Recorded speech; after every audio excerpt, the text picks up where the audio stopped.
Serius?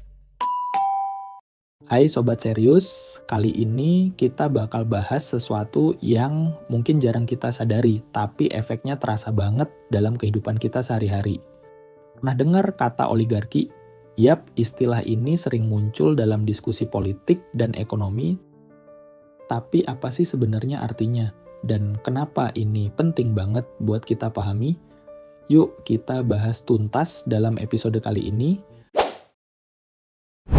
Ketika bicara tentang oligarki, kita tidak sedang membahas sesuatu yang asing. Oligarki ada di depan mata, membentuk kebijakan ekonomi, bahkan tatanan sosial kita. Tapi apa sebenarnya oligarki itu? Secara sederhana, oligarki adalah sistem di mana kekuasaan hanya berpusat pada segelintir orang, biasanya mereka yang memiliki kekuatan ekonomi yang besar. Namun, dampaknya jauh lebih luas dari sekadar soal siapa yang memegang kendali.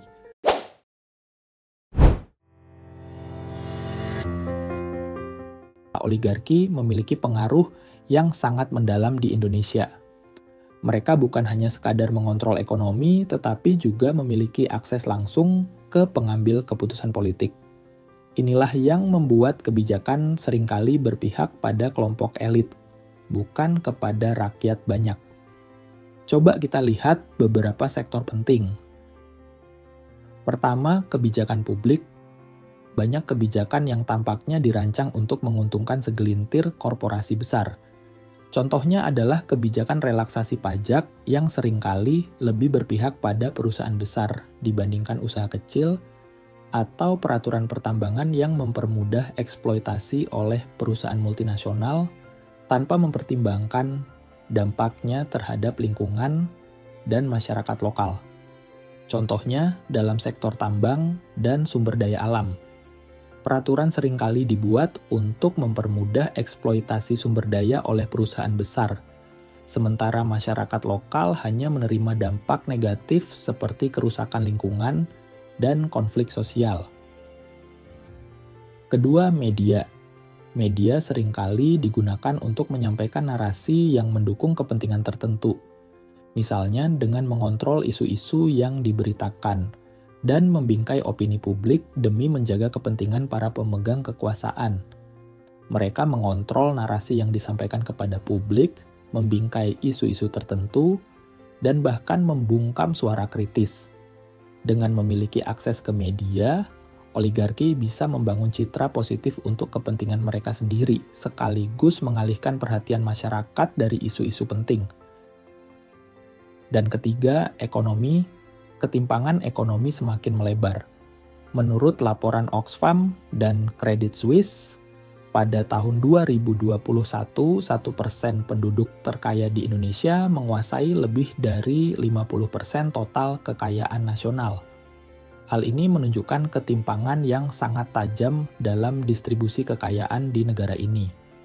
Hal ini mengakibatkan akses terhadap pendidikan, kesehatan, dan peluang ekonomi yang tidak merata di masyarakat. Namun, oligarki tidak bekerja sendirian. Mereka bekerja sama dengan politisi, birokrat, bahkan institusi hukum. Kolaborasi ini menciptakan sistem yang sulit ditembus oleh rakyat biasa, mengamankan posisi mereka sebagai pengendali kekuasaan.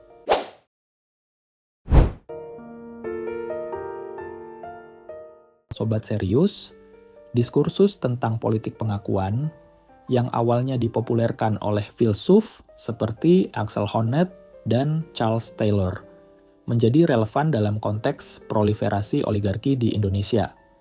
Politik pengakuan berfokus pada relasi sosial yang mengutamakan pengakuan atas keberadaan dan hak individu maupun kelompok lain. Dengan pendekatan ini, terdapat 3 langkah solutif yang dapat diambil. 1. Sikap akuntabilitas terhadap aku yang lain.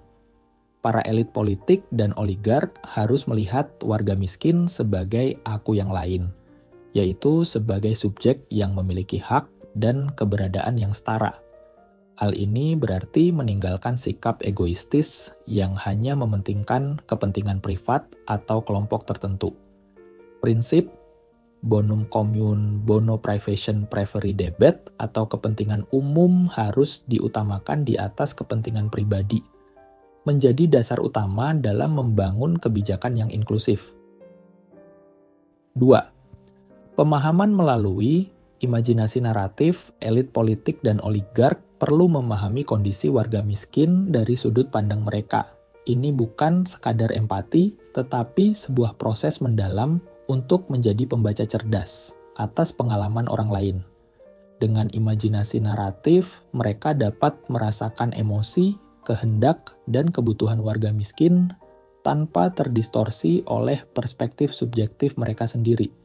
Hanya dengan cara ini, prinsip keadilan dapat diwujudkan secara nyata. 3. Meradikalisasi sikap fraternitas. Fraternitas atau persaudaraan adalah kunci untuk mengikis kerakusan dan egoisme yang sering melingkupi oligarki. Dengan memandang warga miskin sebagai saudara dalam komunitas demokrasi, para elit politik oligark dapat menginternalisasi tanggung jawab moral mereka untuk memprioritaskan kesejahteraan rakyat. Dalam hal ini, sikap altruis yang mengutamakan kepentingan orang lain di atas kepentingan pribadi menjadi esensial untuk membangun keadilan sosial.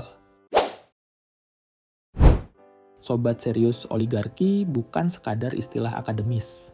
Ini adalah realita yang harus kita hadapi bersama. Namun pendekatan berbasis politik pengakuan menawarkan harapan. Dengan mengedepankan akuntabilitas, imajinasi naratif, dan fraternitas, Indonesia memiliki peluang untuk menciptakan tatanan yang lebih adil dan inklusif. Mari kita mulai dari hal kecil. Memahami persoalan ini, menyebarkan kesadaran, dan mendukung perubahan. Karena masa depan bangsa ini ada di tangan kita semua. Jadi, sobat serius, memahami oligarki bukan sekadar urusan politik, tapi soal masa depan kita semua.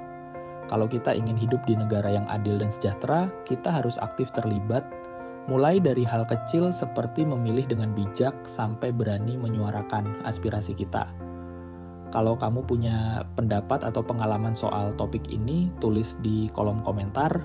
Ya, jangan lupa untuk subscribe biar nggak ketinggalan pembahasan menarik lainnya di Serius. Sampai jumpa di episode berikutnya.